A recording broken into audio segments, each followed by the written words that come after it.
नमस्कार साथियों, BBT channel पे आपका एक बार फिर स्वागत है। साथियों, आज एक ऐसे राजभर किंग के बारे में बताना चाहते हैं जिसने अपने जीवन काल में अपनी प्रजा को सुख सुविधा दी, न्याय किया और हर तरह से अपनी प्रजा के पूज्य थे। वो थे महाराजा बलंद। इतिहास में इनका बहुत कम जिक्र मिलता है, लेकिन जब इतिहास में हमें इनका जिक्र मिला तो हम इसको आपसे शेयर करना चाह रहे थे। महाराजा बलंद बिंद की तलहटी के जो आज सोनभद्र का इलाका है वहाँ के राजा थे और उनके राज्य में वहाँ की प्रजा को न्याय, स्वतंत्रता और सम्मान और संपन्नता सभी कुछ व्याप्त था, मिल रहा था। तो ऐसे राजा का पराभव कैसे हुआ, इसके बारे में आज हम चर्चा करना चाहते हैं। तो साथियों, आगे वीडियो में बने रहिएगा और इसको पूरा देखिएगा। राजभर समाज के इतिहास का यह एकलौता ऐसा इतिहास है जो अनुकरणीय उदाहरण है और इसके लिए मैं आगे आपसे बताना चाहता हूँ। सन 1190 में इनकी कथा शुरू होती है। इनका राजपाट चल रहा था और एक घटना घट गई उस समय हिंदुस्तान के अंदर कि महोबा में, जो हमीरपुर डिस्ट्रिक्ट में है, महोबा में चंदेल राजपूतों का राज्य था और उन चंदेल राजपूतों को पृथ्वीराज चौहान ने हमला करके उसको जीत लिया अपने पास। और वहाँ से जब चंदेल शासक भगाए गए तो जंगल जंगल होते हुए ये 1190 में महाराजा बलंद के पास आ गए और महाराजा बलंद से उन्होंने विनती की और उनसे शरण मांगी। इन्होंने शरण दे दिया। उसके बाद आपको इतिहास में पता है कि पृथ्वीराज चौहान को जयचंद ने बाद में फिर मुसलमानों के सहयोग से पराजित कर दिया और जब जयचंद ने पृथ्वीराज को पराजित कर दिया तो ये चंदेल राजा फिर यहाँ से वापस अपने महोबा चले गए।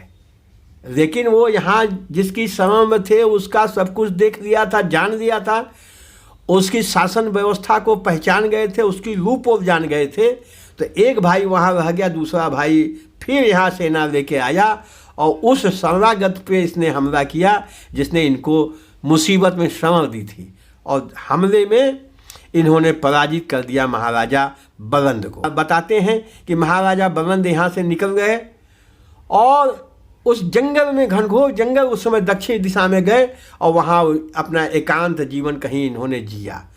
अब इसके बाद की कथा हमको मिल गई, इसलिए हम ये वीडियो हमने इसको बनाना उचित समझा कि छत्तीसगढ़ के सूरजपुर जनपद में और जनपद मुख्यालय से लगभग 45-50 किलोमीटर दूर एक पहाड़ है घनघोर जंगल के अंदर और वहाँ पहाड़ी पे, वहाँ पे बहुत प्रसिद्ध मंदिर है माँ कुदरगढ़ी देवी जी का। वहाँ जाने का अवसर मिला तो कुदरगढ़ी माँ देवी जी के जो इतिहास वहाँ के लोगों ने छापा है उसमें महाराजा बलंद का जिक्र है और उसमें यह बताया गया है कि जब महाराजा बलंद यहाँ से हटाए गए और यहाँ से वो गए तो उस जंगल में जाके उस पहाड़ पे बहुत जगह है, एक छोटा सा किला बना के वहाँ रहने लग गए और वहाँ पे एक देवी ने उनको दर्शन दिया और देवी की प्रतिमा बना के वो उनकी आराधना में उन्होंने अपना शेष जीवन बिता दिया। उस पहाड़ के ऊपर झरना है, पानी की व्यवस्था है, सुरम्य स्थान है और आज भी वहाँ उनके छोटे किले का ध्वंस दिखाई देता है। और वो इसलिए कि अगर कोई राजा महाराजा अगर विस्थापित होता है तो उसके सेवक, उसके कुछ विश्वस्त लोग, उसका परिवार ये तो साथ रहा होगा। इस तरह से माँ कुदर देवी की आराधना करके उन्होंने उनको जागृत किया और आज आप देख लें फिर वहाँ के आदिवासियों ने, वहाँ के और तमाम लोगों ने इस तरह से माँ कुदर देवी के यहाँ आना जाना शुरू किया, दर्शन पूजा पाठ। और ये कहा जाता है कि माँ के दरबार में, कुदर देवी दरबार में अगर आपने कोई मन्नत मान दिया, आपने कोई उनसे हाथ फैलाया तो आपकी झोली भर जाती है, माँ आपकी समस्त मन्नत पूरी कर देती हैं। तो इसलिए वहाँ पे अब नवरात्र में तो लाखों लाख की भीड़ होती है और मंदिर धीरे धीरे इतना प्रसिद्ध हो रहा है कि देश भर के लोग अब धीरे धीरे वहाँ जाने लगे हैं। इसी क्रम में हम आपको बताते चले कि छत्तीसगढ़ शासन ने और सूरजपुर के जिला प्रशासन ने उस मंदिर को लिए तमाम उसने रोड और वहाँ बिजली और इस तरह की और उसको एक स्मारक, एक धरोहर, राष्ट्रीय धरोहर जैसे प्रदेश का ये घोषित करके वहाँ के विकास के लिए काम शुरू कर दिया है। तो आज हम साथियों ये कहने में गर्व है, ये कहने में हमें बहुत ही आनंद आ रहा है कि राजभर समाज का गौरव महाराजा बलंद, जिनका अधूरा इतिहास था कि कहाँ गए, तो ये छाती दूनी हो जाती है कि महाराजा बलंद यहाँ से अगर गए तो वहाँ जाके माँ जननी भगवती के चरणों में लीन होके उन्होंने अपना शेष जीवन एक संत की भांति, एक साधक की भांति उन्होंने बिताया और अपना जीवन जिया। आज इन इलाकों में आप जाके देखेंगे तो महाराजा बलंद की संतति वहाँ चारों तरफ दिखाई देगी।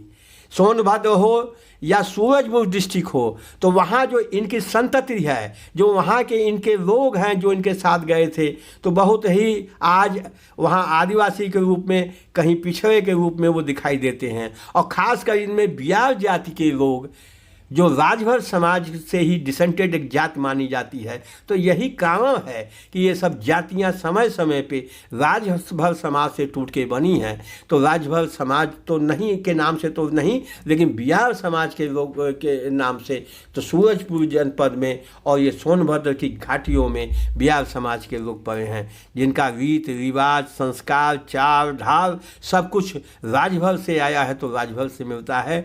तो राजभर समाज ने भी ये इसको अपनाया है। बस साथियों, आज आपने इस वीडियो को, अपने गौरवशाली इतिहास को बहुत धैर्य से सुना है, तो हम आपको धन्यवाद देते हैं।